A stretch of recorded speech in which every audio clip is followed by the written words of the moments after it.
Friday Night Racing on Off the Ball. Brought to you by Horse Racing Ireland. Love every racing moment. Visit hri.ie. And you're very welcome along to Friday Night Racing on this, the 18th of June. It's Richie McCormack here with you. Friday Night Racing on Off the Ball, brought to you, as you heard there, by Horse Racing Ireland. Love every racing moment. Visit hri.ie, hashtag every racing moment. The great Johnny Ward joins me in studio. We haven't been together in months. Haven't seen you in a long. Your beard has gotten more beardy. I figured I'm not intimidating enough at 6'5" and with a constant scowl on my face. How can I make myself look more intimidating? I went, I'll go with the thatch on the face. The last time it was badly thatched, like it's not. It's kind of like a leaky roof. It is a little bit. The last time I had it this long, a well-known RT presenter once asked me on a night out, was I from Afghanistan? Now I'm not going to name that person here now because if this were a Curb Your Enthusiasm joke, you'd clearly infer who he was. But like, well, you know, he's. But your beard's a bit like mine. Like it's we're not really made for beards. Or our faces are too nice. Yeah. But it's also interesting that you've been at home for a year and you can't manage to really, or you just don't care about shaving properly. You know, like I'm wearing shorts for God's sake. I've come round to the world of the shorts because you're enjoying working from home. Yeah, it's actually been pretty enjoyable. It's, you know, you get things done. You're able to have dinner locally, and you don't have a half an hour bus trip home every night. I mean, that's not bad. Just on the shorts issue, I'm sure Gary Carroll has strong views in this, but when I used to go, like, if I went to the Royal Oak in Kilmainham back in the day with shorts and flip-flops, like, everyone was just looking at me. It was like, it's 25 degrees or whatever. Now, it probably shouldn't have been in the pub. But it was like, do you know, I'm wearing shorts, it's summer. It's just, Irish people have a strange... It's like you're not on holidays. Cop yourself on, kind of. It's the flip-flops, to be honest with you. That's what did it. I'm still going around with socks and runners on, John.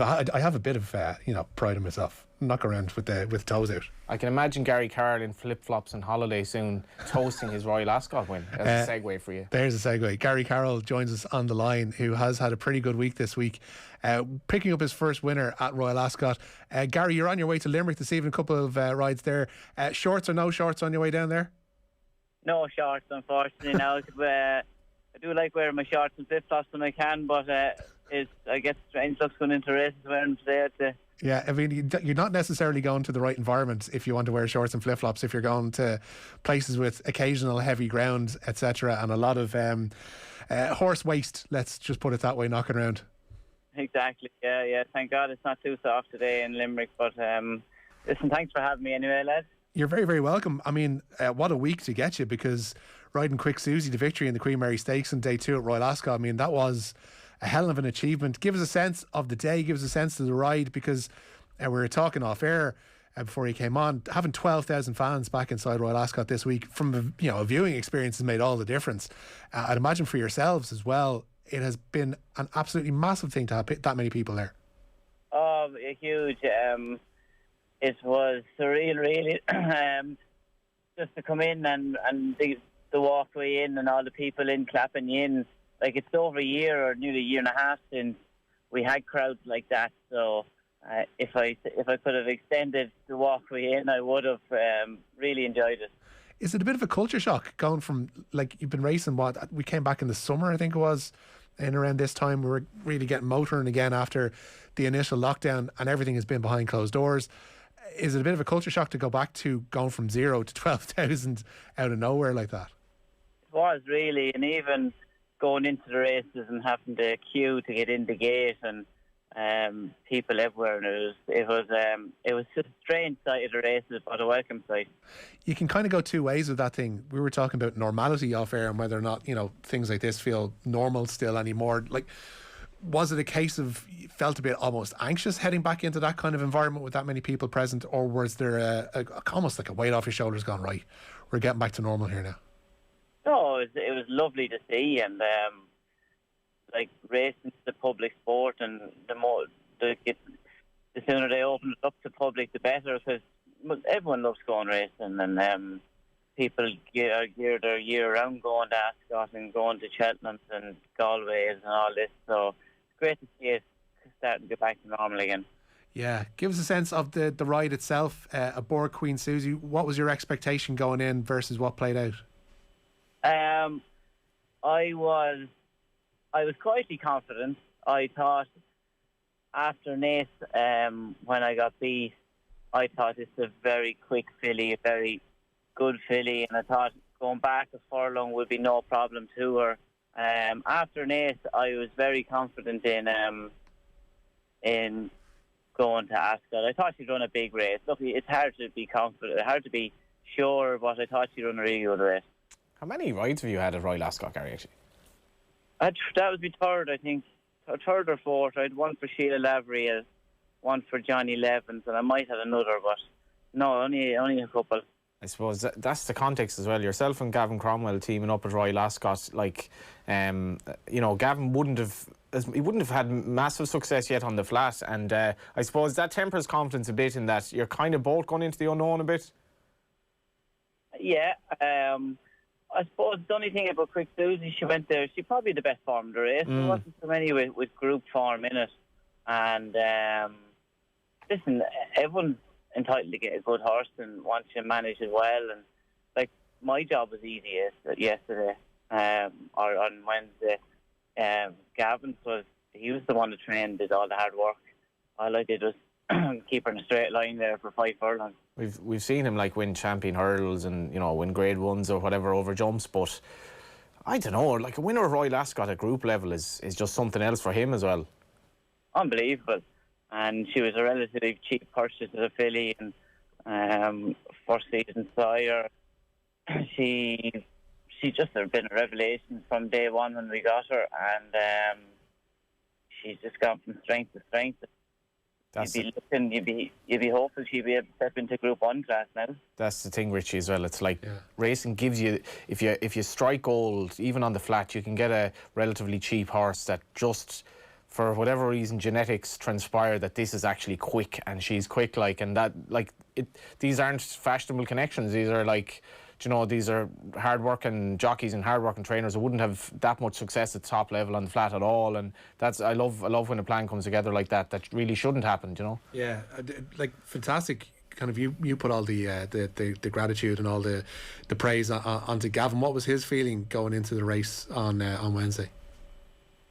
Gavin's Gavin. He doesn't say much. He leaves the riding to me. He's happy. He said, "You get the line well, and she's in good nick." So best of luck. What's he like to work for? Because I know you've obviously ridden a lot of horses for Gavin down through the last few years. Gavin is, I consider him as much of a friend as a boss or a trainer. He's a great team of staff. I'm in there twice a week. I enjoy going in there. It's a bit of fun and a bit of gossip, and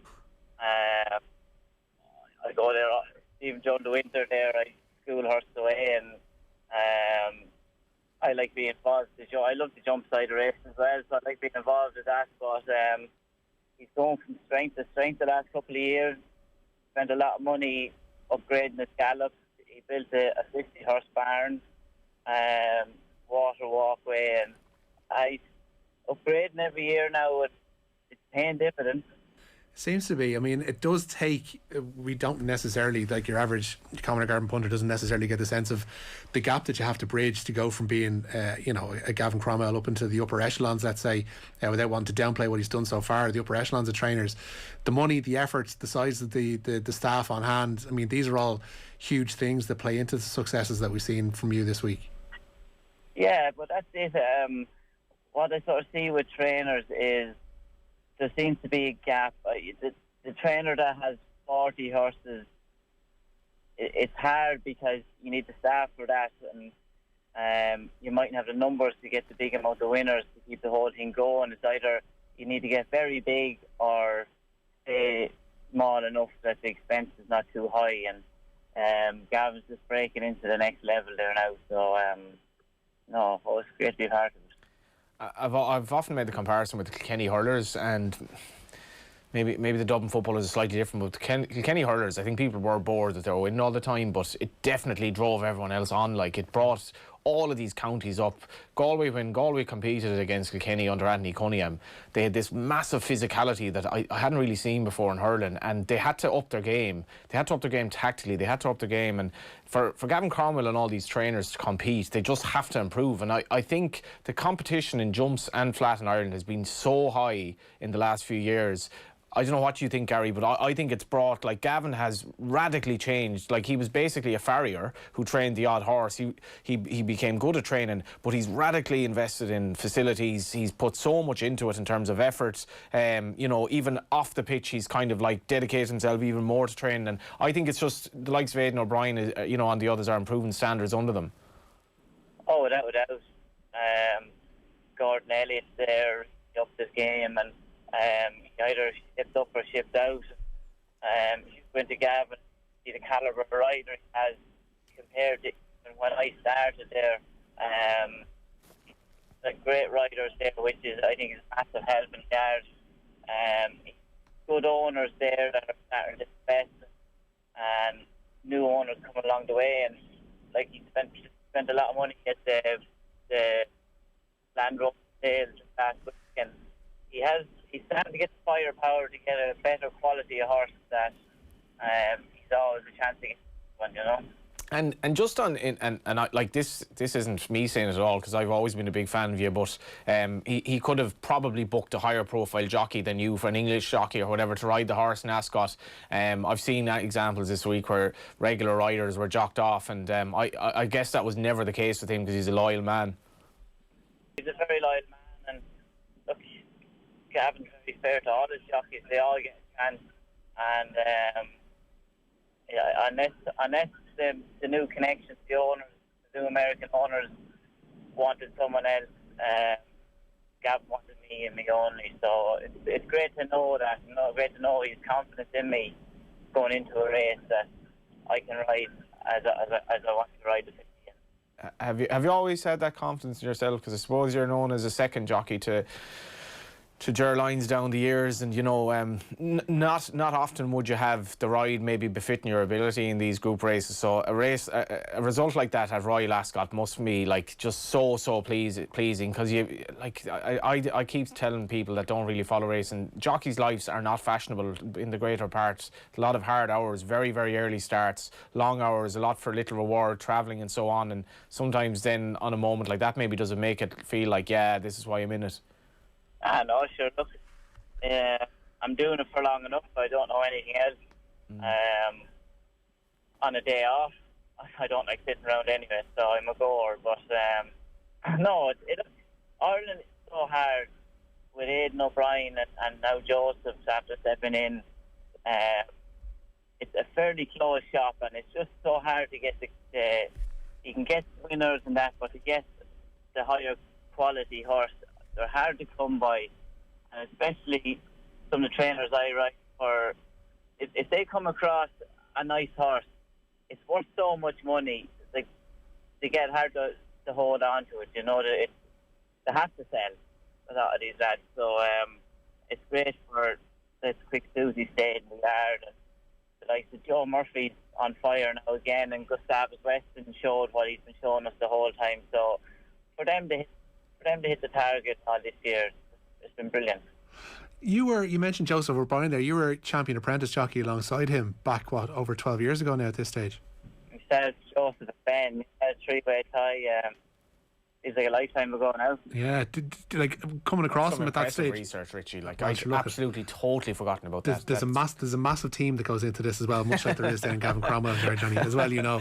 But like, did he show back then kind of an inclination towards training like his dad, or was he? Did this strike you as a completely wild right turn from him? From Joseph? Yeah.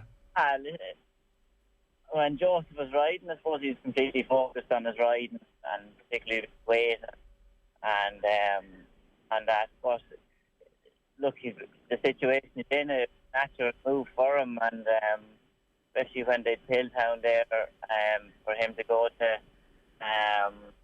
And he took the step very well, and he's a very good trainer, and results are shown.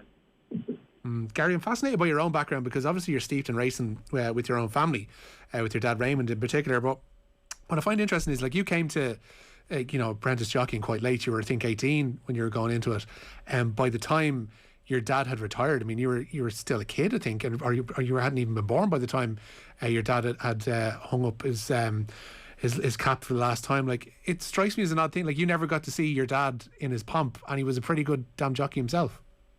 No, that's right. I think you're tired the year I was born, or maybe I was one. But Your no, birth was enough and for him to say, there's more things going on in life. I must dedicate myself wholly to this great son of mine. that's it. Yeah, he knew from the start. No, I think we just come to the end of it, and it was tougher back then as well. The weights were a lot lower as well. So, but no, he came to the end, and it's funny. He won a couple of Group 1s. He won a Ledger, and he won an Irish Oak. There's not one photo of him riding a winner in the house or anywhere to find. I think someone went to the trouble of making a tape of some of his top 20 winners, something like that, and I think he watched it once and then taped over his Coronation Street or something.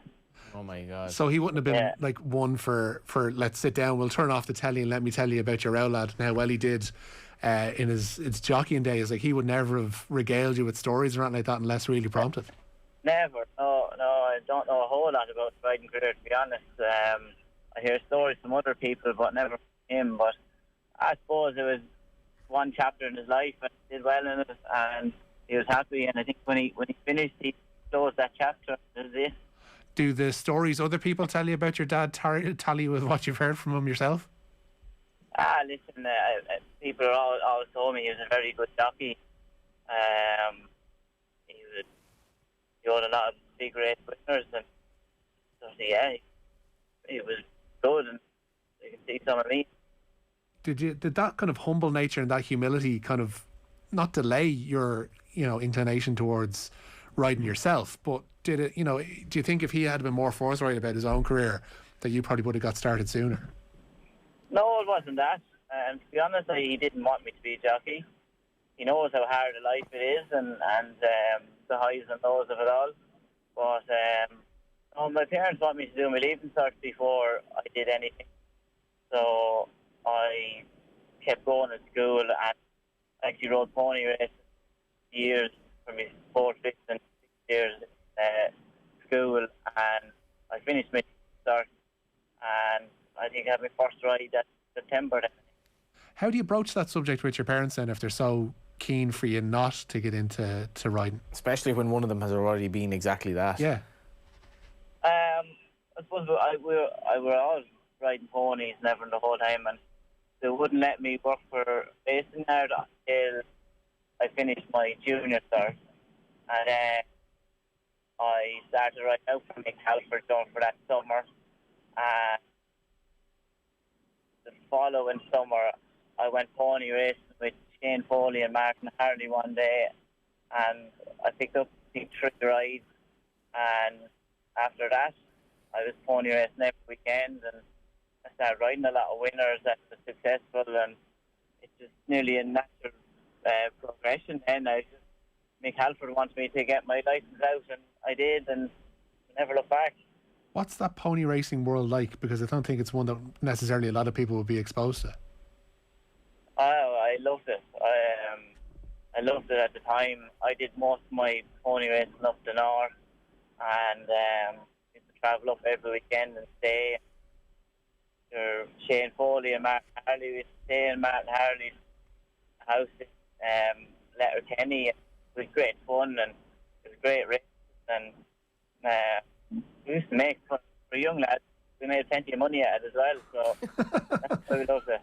Yeah, it's one of the jewels of the Irish racing. Like, it's kind of I don't know, the B-side that nobody listens to or whatever in terms of the TV and papers and the radio and the media and that, but like all the amount of jockeys that came through and the amount of jockeys who had parents to drive them 600-mile round trips to realise their dream, and the parents never look for anything in return. And I don't know, Gary, it's like that aspect of it as well, because it's quite like a geographical thing in that, like, you could be based in Cork, you could be riding in Donegal or whatever, and you see these parents like investing in the dream of their kid, like, and some of them paying off, obviously. Yeah, my parents never went to the pony racing. My dad came. There was a meeting in Monasterevin once, and I'd 6 rides, and he came and watched the first 3 races, and pony racing, they're tight tracks and wheeling around the bends, probably going too fast and that. And he said he watched a couple of races and he said that he frightened the life out of him. He got into the car and went home. And I rode the next 3 winners and he wasn't there for them. Has he improved any in how he looks on at your own career, Gary? Has he what? Has he improved? Has he warmed up to it a little bit more recently? Oh no, that's just the pony racing now. He's no problem watching the horse racing now, but pony racing it's a spectacle as well. And to be honest now, yeah, I don't know if I go back and ride it myself now anymore. When I was young and mad, we used to keep going into them tight bends at speed. Be lucky you barely get a bicycle around them. It is mad, yeah. Because like, I don't know if you were watching. Did you watch Jumps Girls when it was on, Gary? What? Did you watch Jumps Girls when it was on telly that time? Jumps Girl? I don't think so. That's very helpful because you wonder what I'm talking about here. But they showed Rachel Blackmore falling in the Grand National, and like they did this uber slow mo in HD at like a Grand National. So there are 40 runners or whatever. Rachel, obviously a woman, she's riding the Grand National, which in itself. And it was the most cataclysmic fall, and it was just like, that's what they're at. Like, that's, so if you're a parent and your son or daughter is out riding, like, we think of the reaction that we had to the Ericsson thing, but it's so dangerous, and these lads just take it as normal. That's how, and when you're pony riding, obviously, Gary, it's normal to you as a 12 or 13-year-old, yeah, this is just how it is. Yeah, it's mad. Because you don't take things at that age younger, and you grow up and whatever, go riding over jumps, but I suppose it's flat is a lot safer, and obviously there's the danger of tipping heels or something like that, but when you're young and careless, you don't see any danger, so you just keep kicking. When you were, you mentioned that your folks wanted you to do your Leaving Cert and complete your Leaving Cert before you actually, got back fully into the world of racing. Like, was there anything that your Leaving Cert was pointing towards, or was it just a case of ticking a box and then you were going to go on and try and find a yard somewhere to help along? No, I quite enjoyed the school actually. I wasn't too bad at it. I had architecture as my number one and my CEO, and I actually got points for it, but horse racing took over. How many points for architecture? I got 430, so I don't know what the code was, but I had it for it anyway. That's very impressive, and I mean this in the nicest possible way. Everyone in racing has no interest in school, and a lot of them don't do the Leaving Cert. 430 is actually very, very impressive for somebody who's basically was going to be a jockey. Like, it's really impressive. Yeah, I remember I was dieting for the week of the Leaving Cert because I was racing that weekend, so I was doing my Leaving Cert hungry. Geez, yeah. I actually I can't get my head around that, because that in itself is like a stressful week, 2 weeks, however it is, that depending on what subject you're doing. So to be essentially starving yourself and trying to keep yourself down to weight for racing during the midst of that, like that, how you even came away with 430 is beyond me. Yeah, well, maybe Cranberry, you could upgrade that result. What's the weight management now? Is it more difficult as the older you get, or have you kind of settled into a rhythm of it? I suppose I'm long enough at it. I know my body and I know what I have to do, and it's never easy, but it's never too hard either. What's your way around it? Is it purely diet, or is it diet and a bit of cardio, or how do you balance the two? At both, yeah. You try to eat somewhere right the whole time. Obviously, when time allows now, I like to get takeaway or like some nice things.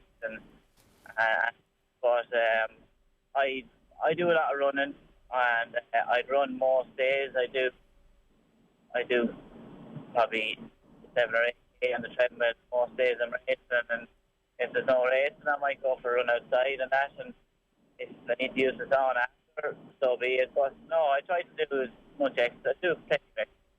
You literally can't sit still for a second, can you? No, it's a danger if I do. It's actually, which is completely paradoxical, because if you talk to him, he's extremely laid back. Like, he doesn't get too, stressed or whatever. Like, I've always found you like that, anyway, Gary. Maybe I just don't know you well enough. Yeah, well, I think that's important. Like, I see some lads, and like racing is a game of highs and lows, and like there's probably more lows than highs, and get some people and they're like a big winner, and like it's brilliant, and they're cloud nine. But next thing, they have a bad day or a bad ride, and you're picking the cell off the floor, you're hiding ropes, like so. Like if you try to stay in a level head the whole time, life is easier. Just the mentality aspect of it as well. Like, you can't really afford to dwell on those either good moments or bad. I was going to say just bad moments, but the good moments as well, because like you mentioned today, like you've had the high of Royal Ascot and racing in front of 12,000 fans, having a winner there, and the next thing you know, you're plugging away, you're going to places like Sligo, you're going to places like Oran Park, you're heading to, this evening to Limerick. There literally is no time to rest on your laurels like that. That's it, yeah, the bandwagon never stops, so it keeps turning. Went to Leopardstown yesterday and met every bit of traffic in Leopardstown yesterday, and I got bet on Zahi of John McConnell's, like from one high to a low, really. So like, no, that's racing. What's the plan for the rest of the year then, Gary? Oh, we're busy now. Racing will keep going, pretty busy until the end of September anyway. It's been my best start of the season so far, so it'd be lovely to keep it going. It'd be lovely to hit another one or two nice horses along the way, but every year I try to beat my tally from the year before, and I'm well on target at the minute, so please God we keep it and get the best years we can. Are there any major targets on the horizon for you between now and the end of the flat season? Gustav was after Group 2, he said he won the Greenland. He's a couple of Group 1 entries. The Doncaster Sprint could be a nice race for him. I'd love to get his head in front in a Group 1. Tough, it's a step up, like, but he's after winning a Group 2, and he's like, there's not a whole lot sometimes between them sprinters, so if he got a bit of luck on a day, he could do it. Would love to keep Quick Symphony in the country until before the Breeders' Cup. I think she'd be a good ride, and the likes of Achievely Park. If she took on the Colts in the Phoenix Stakes, I think she has a very good chance of getting allowance. Like, she's probably one of the quickest fillies in the country at the minute. So her future could be bright if we could keep her here. It has been lovely to see Joe Murphy's year as well. The two of you dovetailing so well, and like the form he's on, unbelievable. I think he's more winners this year than last year already. Oh, definitely. Last 2 years combined. He's just been unlucky at the bad run. Horse with a dirty nose and the infection in the yard. Horses are back and really hit the ground running. And there's two ways that he has nice horses and they're well. And some of the horses that were running last year are sort of well handicapped. So it's great. It's great to be involved. And Joe's very loyal to me, and he's been very good to me for the last long time. So great to help. Great to pay him back. Listen, Gary, we'll let you go. It's been an absolute pleasure to speak to you this afternoon, and we wish you all the very best of luck down in Limerick this evening, and indeed for the rest of the year and beyond. Gary Carroll, thanks so much for joining us. Thanks very much, lads. Cheers, there you go. That is Gary Carroll. As I say, a couple of runners down at Limerick this evening, and Friday Night Racing is brought to you, of course, by Horse Racing Ireland. Not only Royal Ascot this week, Johnny, but it's obviously been a fairly tempestuous week, I will say, here at home on the racing front, because we had Ger Lyons talking about this subject on with Jim Bulger, has raised eyebrows and a lot of questions, I'd say, as well, over the course of the last 5 days. What have you made of the entire situation? I've mixed views on it, really, because it was quite poetic justice, you might say. That poetic flair ended up absolutely bolting up in the first race at Royal Ascot, because Jim Bulger is clearly not drugging his horses, or if he is, he has some neck, because he wouldn't be going out and saying this. He's had a very clean operation, and he's made his point to me. What he said to Paul Kimmage, he's more or less said to me, obviously off the record for a while now, and It was an article that did a lot of damage, I think, to Irish racing, because the implication was that drugs are rife, of which there is literally zero proof. And I think the risks for the big yards and for small yards and for every yard, particularly big yards, to be drugging your horses at any level are so great that it's hard to believe anyone would do it. It's also, I spoke to Ger Lyons about this before I spoke to Ger Lyons about this in the last year, and I do remember him saying to me, well, I'm beating them and I'm not drugging horses, so at least that would imply that, it is clean. Now, what Jim's views as expressed in the paper would be shared by people, no doubt about that, but it's like, show me the money, I need to see proof of this, because this suggestion is hugely damaging to Irish racing, such that we've politicians who would have read that article and said Irish racing is full of drugs, no doubt about it, we just need proof because of the Lance Armstrong reference and all that. Like the comparison between cycling back in the days of Lance Armstrong and the EPO and racing, they're very, very brave. I don't see it myself at all. Do I know for sure there aren't drugs in Irish racing? Of course I don't. We've had trainers who, have been done for steroids and so forth. I think we need to mete out stronger punishments when there are drug cases. But in terms of what Jim said, I have no proof whatsoever of this. And personally, I don't believe it to be the case. Like, you're plugged into the scene more so than I would be. What has been your sense of the industry in the past 5 days after the article? I'm not obviously looking for names, but what has been the general reaction to that piece with Paul Kimmage? Well, like, the racing industry would be very annoyed at Jim, obviously, because Jim doesn't name anyone, or he doesn't really imply anyone. He's just saying that... Well, he can't either. Exactly. Yeah. So he wants a level... Obviously he can't, but he wants a level playing field. But every trainer, by extension, could then be, who he's talking about. And I think that is the concern. I was told of, like, a high-profile trainer in another jurisdiction who was alerted to this and like, what the hell is going on in Ireland? We've had a situation where Irish dominance in Cheltenham has become par for the course. And if English trainers or British trainers are reading this, they'll be like, oh, sure, here we go. Sure, it doesn't matter. They're all drugging their horse in Ireland. I do not believe that to be the case. I think our drug testing has never been better. And, the clean shape of the sport is paramount. I think, as I inferred earlier, the quality of training in Ireland has, like Darwinism, has just improved over time, because you're breeding better horses, you're breeding the best of the best, but also training methods have modernised. I think racing is very well funded in this country, so I think we have a system in place and a foundation in place for trainers to be doing better, and to be, you look at how well Aidan is doing, but Aidan has two sons now who are trying to be better than him. So I'd be desperately sad if what Jim says is true. It could potentially put racing back 50 years in Ireland, because it needs people to bet on it, to support it. Racing will not survive without people betting on it. It needs people to have it. Moreover, rather than even the betting thing, it needs people to have faith in the sport. Yeah, more than anything else. I mean, we've seen that. And how other sports, without wanting to again compare apples with oranges, how they have suffered in the public eye because of the whispering campaign that's gone on around them, and sometimes more than a whispering campaign. Sometimes there has been actual physical proof that people have been wrongdoing in various different ways. In this case, it's a wild accusation to put out there publicly.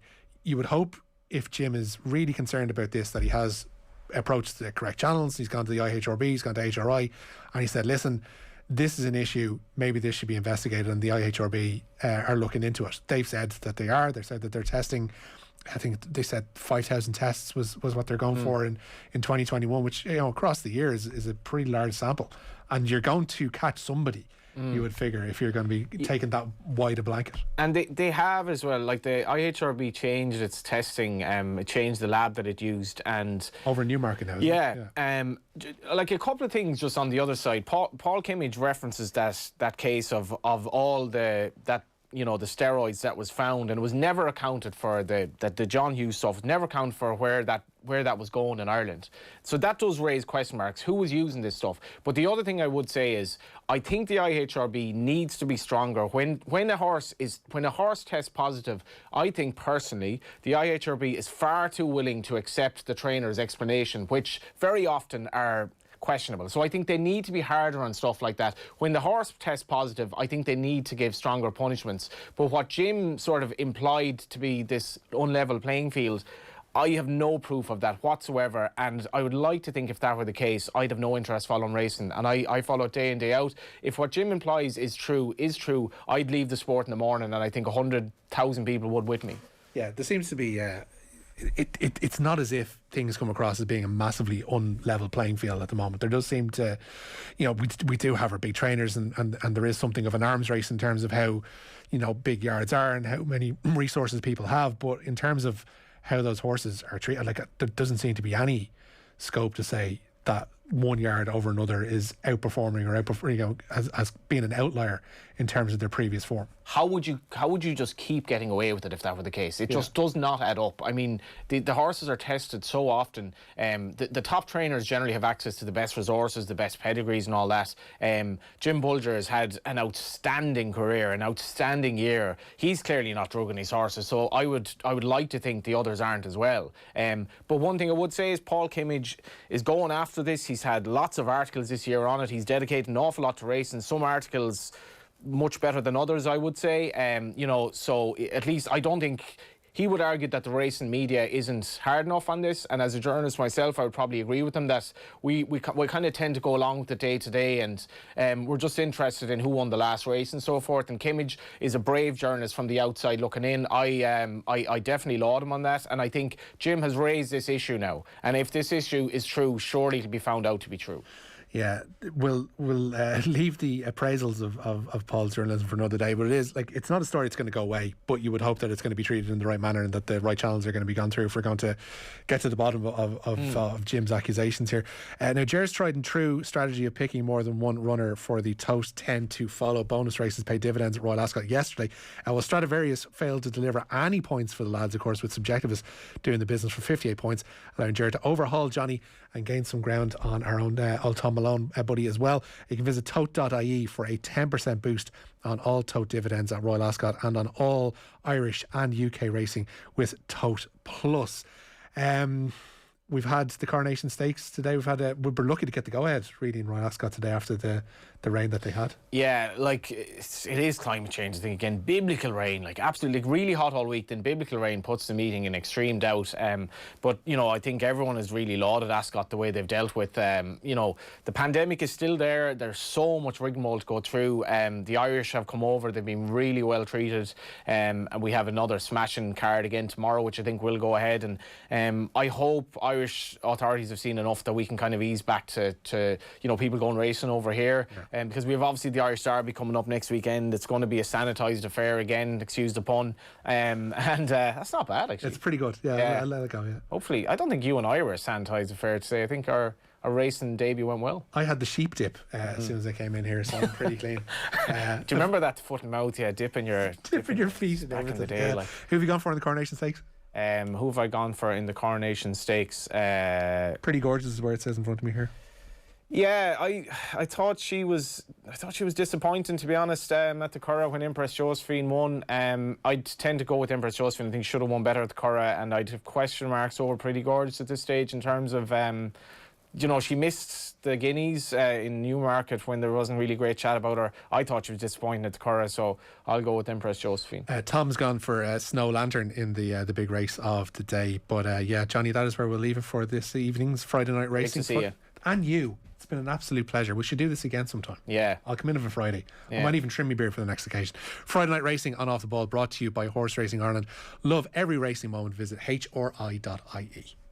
Friday Night Racing on Off the Ball. Brought to you by Horse Racing Ireland. Love every racing moment. Visit hri.ie.